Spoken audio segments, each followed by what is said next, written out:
बेटी होगी। शांता के दो बच्चे थे, एक बेटा और एक बेटी। दोनों ही बच्चे शादीशुदा थे, इसलिए अब घर में बेटे अनुराग की पत्नी अपूर्वा भी आ चुकी थी। जहां एक और शांता और उसका पति मुरारी पुरानी सोच रखते थे, वहीं उसका बेटा अनुराग और उसकी पत्नी अपूर्वा आज के ज़माने की मॉडर्न सोच रखने वाले बच्चे थे। नई बहू अपूर्वा बहुत गुणी और समझदार थी। पुराने ख्यालों वाली सास होने के बाद भी वो पूरी कोशिश कर रही थी कि परिवार के साथ कदम से कदम मिलाकर चल सके। अपूर्वा की शादी को 2 साल बीत जाते हैं और फिर वो घड़ी भी आ जाती है जब अपूर्वा अपनी प्रेगनेंसी की खबर सुनाती है। माँ जी, आप हमेशा मुझे कहती थी ना कि समय हाथ से निकला जा रहा है, पता नहीं मैं कब आपको आपके पोते का मुंह दिखाऊंगी। तो समझ लीजिए कि समय आ गया है। बहुत जल्द आप अपनी गोद में पोते पोती खिलाएंगे। बहू की बात सुनकर शांता की खुशी का तो ठिकाना नहीं था। वो झट से मंदिर की ओर जाती है और जाकर मंदिर में मत्था टेक कर 11 रुपये निकाल कर बहू के चारों ओर 7 बार घुमाने के बाद उसे मंदिर में रख देती है। माँ जी, ये क्या किया आपने? मैं कुछ समझी नहीं।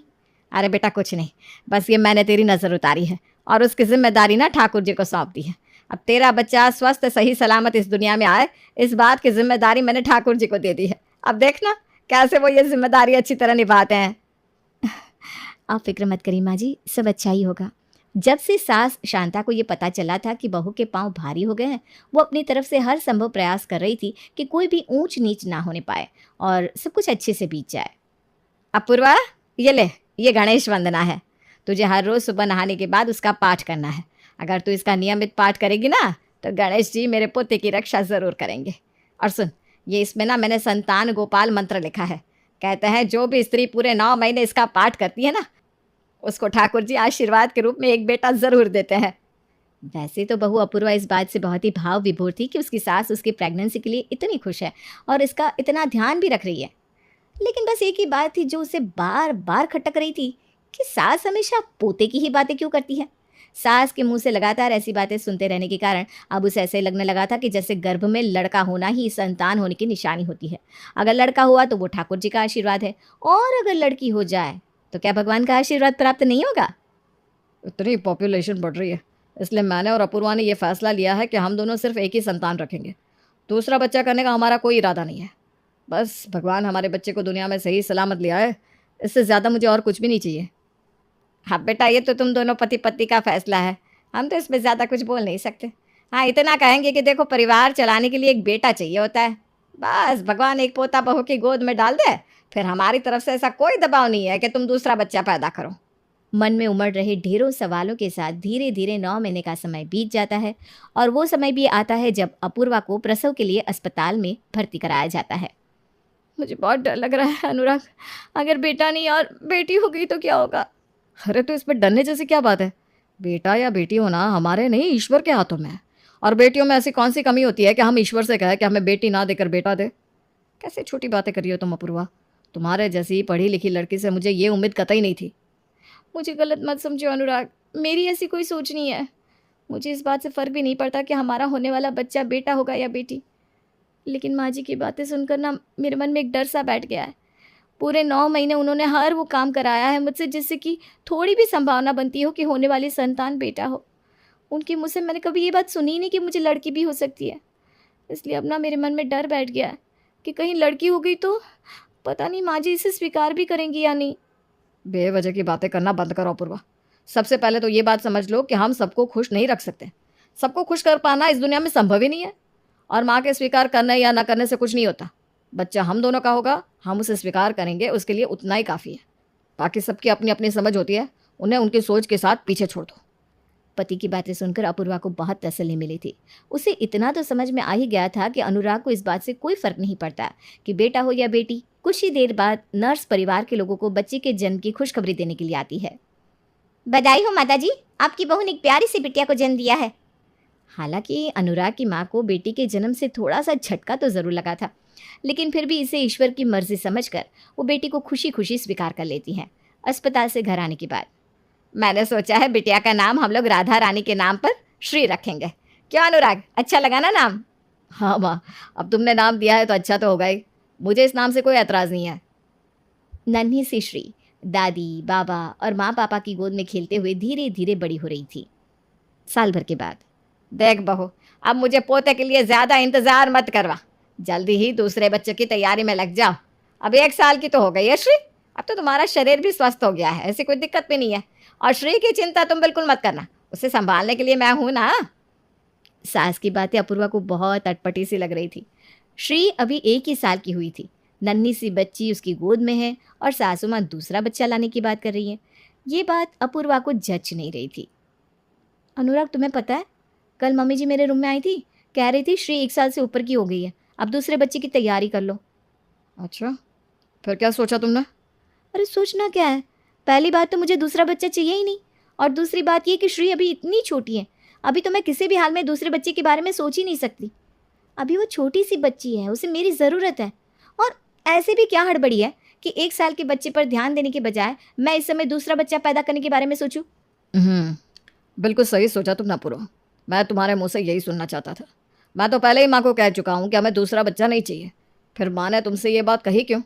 मैं तो यही सोचकर परेशान हूँ। देखो, तुम्हें ज़्यादा प्रेशर लेने की ज़रूरत नहीं है, बड़े बुजुर्गों का काम होता है कहना। अपनी तरफ से वो तो कहेंगे कि हम दूसरा बच्चा पैदा करें, लेकिन दूसरे बच्चे को दुनिया में लाना है या नहीं लाना, ये निर्णय हम दोनों मिलकर लेंगे। कुछ महीनों तक इंतजार करने के बाद सास शांता फिर से बहू को घेर लेती है। अपूर्वा, महीना बीत गया इस बात को जब मैंने तुझे कहा था कि श्री के भाई के आने का इंतजाम कर ले, लेकिन तूने मेरी बात पर अमल नहीं किया। देख, अब तो श्री 2 साल की होने वाली है, अब तो तुम दूसरे बच्चे के बारे में सोच सकते हो। जब तक दूसरा बच्चा पैदा होगा श्री 3 साल की हो चुकी होगी। अपूर्वा सास के बार बार इस तरह दूसरा बच्चा करने के दबाव से बहुत परेशान हो गई थी। सबसे ज़्यादा परेशानी तो उसे इस बात से थी कि सासू माँ को दूसरा बच्चा नहीं बल्कि श्री के लिए एक भाई चाहिए था, और उनका बार बार जोर देकर पोता लाने के लिए कहना उसे और भी ज़्यादा परेशान कर रहा था। अनुराग बेटा, मैं तो अपूर्वा से क्या क्या कर थक गई। अब वो ज़माना नहीं रहा कि सास की बातों को बहुएं पत्थर की लकीर समझे। आजकल के बच्चे अपनी मन मर्जी के हो गए हैं, उन्हें फ़र्क ही नहीं पड़ता कि सास की आखिरी इच्छा पूरी होगी या नहीं।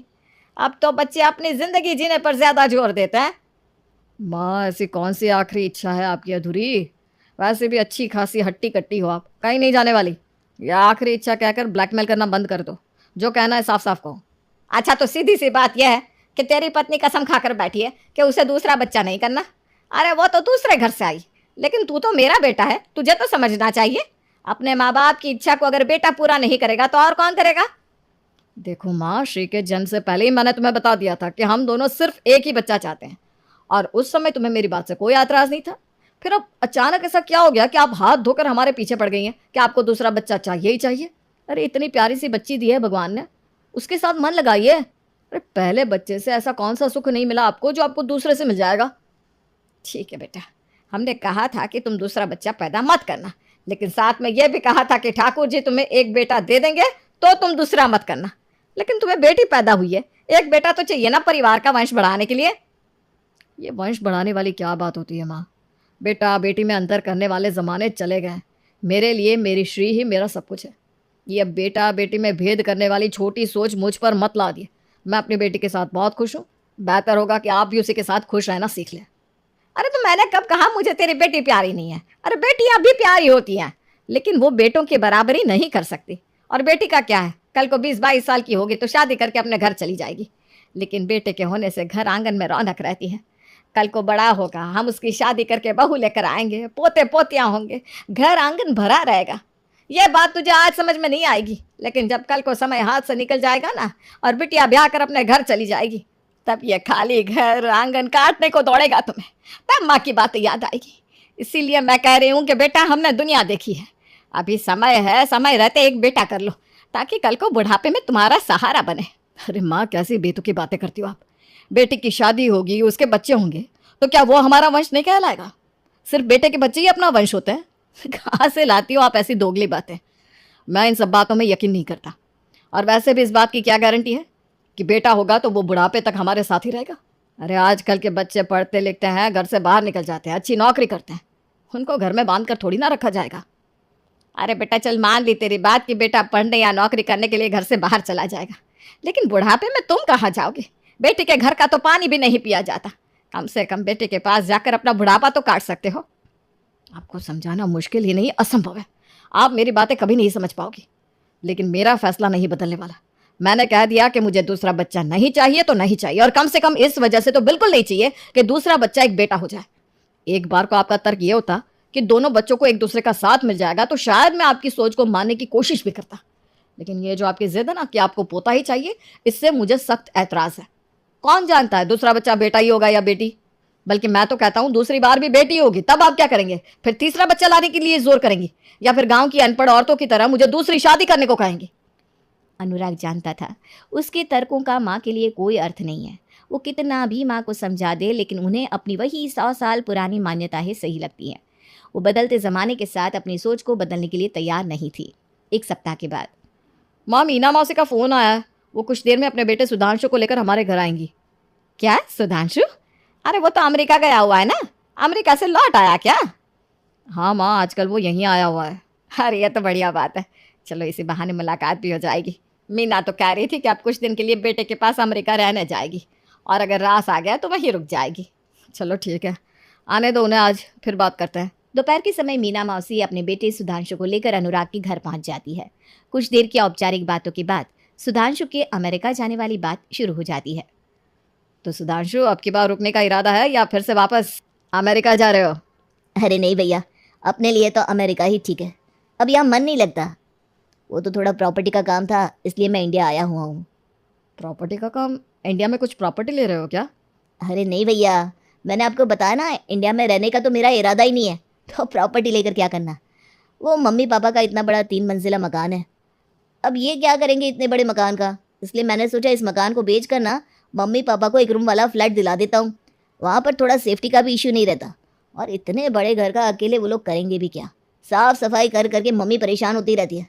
मम्मी पापा वाला मकान बिक जाएगा तो अच्छा है। अमेरिका में मुझे एक घर खरीदना है जिसमें ना कुछ पैसे कम पड़ रहे हैं।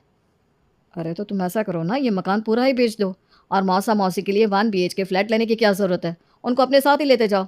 मौसी तो कब से तुम्हारे साथ जाने के लिए तैयार है। अरे नहीं नहीं भैया, ये लोग वहाँ जाकर क्या करेंगे, वहाँ इंडिया जैसा माहौल नहीं है, नौकर जाकर मिलते नहीं, और घर का काम इतना हो जाता है कि एमिली तो परेशान हो जाती है। सच बताऊँ तो एमिली से इतना काम होगा भी नहीं, वो नहीं एडजस्ट कर पाएगी मम्मी पापा के साथ। कहाँ मम्मी पापा एकदम देसी लोग, और कहाँ एमिली अमेरिका में पली हुई लड़की। फिर मम्मी रोज़ रोज़ उसके कपड़ों को देखकर झिकझिक करेंगी, बिना बात घर की सुख शांति खतरे में आ जाएगी। और फिर यहाँ आप लोग हैं, इतने सारे रिश्तेदार हैं, पापा के फ्रेंड्स वगैरह हैं, ये लोग सेटल है यहाँ पर, मन लगा हुआ है। वहाँ जाकर ना दिक्कत हो जाएगी इनको, मैं बता रहा हूँ ना, मन नहीं लगेगा। सुधांशु जब ये सारी बातें कह रहा था तब अनुराग ने महसूस किया कि मौसी की आंखें पनीली हो रही हैं। थोड़ी देर बाद सुधांशु उठकर बाथरूम के लिए जाता है। अरे मीना, तू तो कह रही थी कि तू अमेरिका जा रही है, और यहाँ ये सुधांशु तो उल्टी पट्टी पढ़ा रहा है।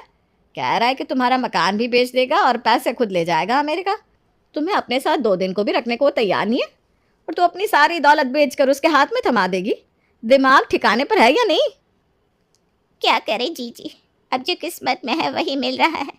हम तो कभी कभी सोचते हैं बेटे से तो अच्छा बेटी पैदा हो गई होती, तो कम से कम कभी कभार फ़ोन करके हाल चाल तो पूछती, और मन का संतोष भी रहता कि चलो विदा करके अपनी जिम्मेदारियों से मुक्त हो गए। लेकिन देखो जीजी, बेटे को पेट काट काट कर पढ़ाया लिखाया, अमेरिका भेजा, वो बेटा ऐसा अमेरिका गया कि कभी लौट कर ही नहीं आया। अपनी पसंद से शादी कर ली, माँ बाप से ना पूछा ना बताया, और अब कहता है वापस कभी लौट कर भी नहीं आएगा। चलो हमने तो इतने पर भी संतोष कर लिया, हम तो उसके साथ जाकर अमेरिका रहने को भी तैयार हो गए, लेकिन बेटा ले जाने को ही तैयार नहीं। अब बताओ, जब बेटा ही अपना नहीं रहा तो 3 मंजिला मकान को रख कर करेंगे क्या? बहन मीना की बातें शांता के सीने को चीर गई थी। आज उसे पहली बार एहसास हो रहा था कि सिर्फ बेटियां ही नहीं, बेटे भी घर छोड़ जाते हैं। ऐसा ज़रूरी तो नहीं कि बेटा होगा तो बुढ़ापे में माँ बाप का सहारा ही बनेगा। आजकल के बच्चों की अपनी ज़िंदगी है, किसी और की जिम्मेदारी उठाने से ज़्यादा वो अपनी ज़िंदगी को जीने पर ज़्यादा जोर देते हैं। वो हमारे बुढ़ापे तक लाठी बने रहेंगे, इस बात की कोई गारंटी नहीं है। माँ, मैं पहले से ही जानता था कि मौसी के घर में क्या चल रहा है, लेकिन मैं चाहता था कि आप अपनी आंखों से देखकर सच को महसूस करो। जीवन भर मौसी को इस बात का घमंड था कि वो अपने बेटे को विदेश पढ़ने के लिए भेज रही हैं, तो कल को उनका बुढ़ापा बड़ा सुख में बीतेगा। लेकिन देख लिया आपने आखिर में क्या हुआ। इसीलिए बेटे को अपने बुढ़ापे का इंश्योरेंस समझने की बजाय अपने संतान को सिर्फ इसलिए पढ़ाओ लिखाओ कि वो अपना जीवन अच्छे से चला सके और एक बेहतर इंसान बने। बेटी हो या बेटा, सबकी अपनी ज़िंदगी है, और कोई ज़रूरी नहीं है कि बेटा है तो माँ बाप के साथ ही रहेगा। शांता को बेटी की बात समझ में आ गई थी, और उसके मन से अब बेटी बेटी का अंतर भी